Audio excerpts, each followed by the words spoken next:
Fools!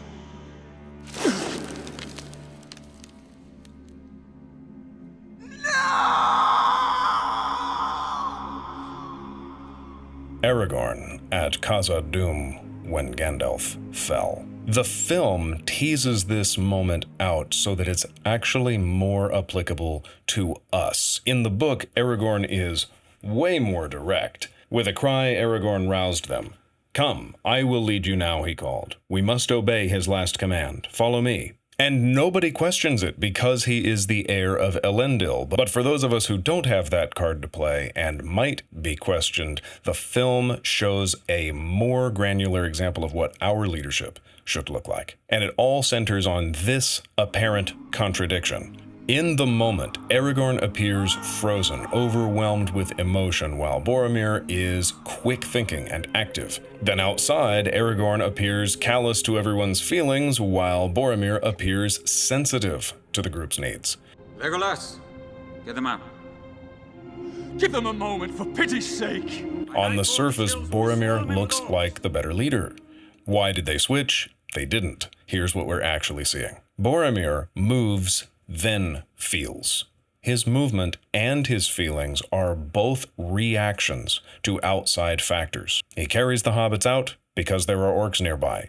He stops to feel with the hobbits because there aren't orcs nearby. Aragorn feels and then moves. And neither his movements nor his feelings are spurred by outside factors. They are deliberate choices. This isn't paralysis. This is actively feeling the weight of what just happened, something Boromir does not give himself a moment to do here.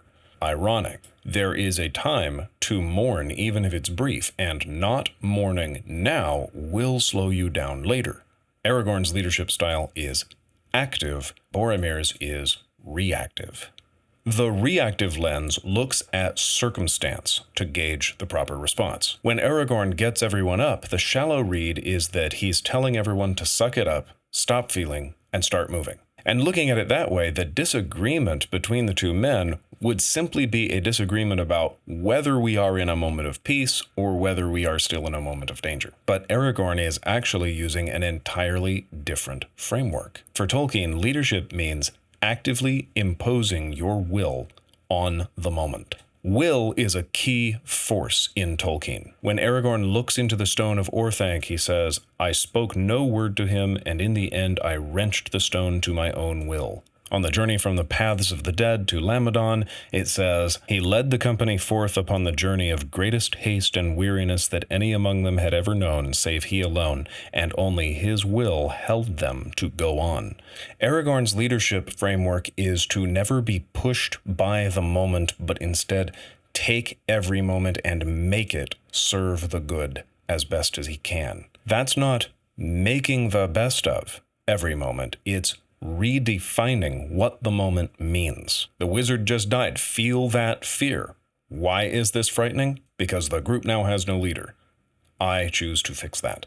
We can't picture him being the kind of leader who, when somebody criticizes one of his decisions, would say, "Well, I never asked to be put in charge."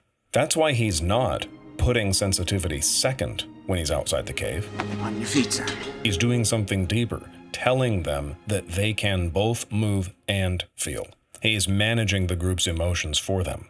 And that requires a lot more wisdom than Boromir's framework. Do you dare to tell the group how it should manage its emotions? This is the reason most leaders are reactive. You can actually fine-tune your reactions into pretty good ones. Aragorn's brief mourning isn't just getting his emotion out of the way so it doesn't hinder him later. That's still a reactive way of thinking.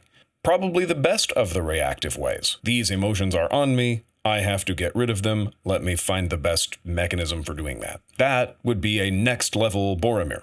And if next level Boromir is all you can manage right now, go and get good at that. But you will eventually strike a moment that is too big for you to react to until you grow into an Aragorn. True masculinity means moving that which is around you rather than being moved by it.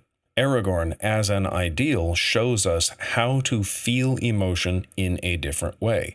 Emotion is literally a moving out, and it will either move you or you will use it to fuel your next move, and you have to choose which framework you're going to live inside. Managing the group's emotions for them sounds like a lot could go wrong if you misjudge the situation, and you're right. So as you grow in wisdom, limit yourself to managing that which you can be sure of. It's time to make a decision now. It's not right for you to ridicule him. This is devolving into an argument when what we need is a discussion. Start with these things that are always true. And when you tell the group the right track to be on, limiting yourself to the times when you know what that track is, you will be surprised how often they will follow you, just for saying it. Notice even Boromir doesn't question Aragorn's authority here at the one moment where it seems like he would. They all accept it unconsciously, except Frodo, who has already gone through all of these steps himself.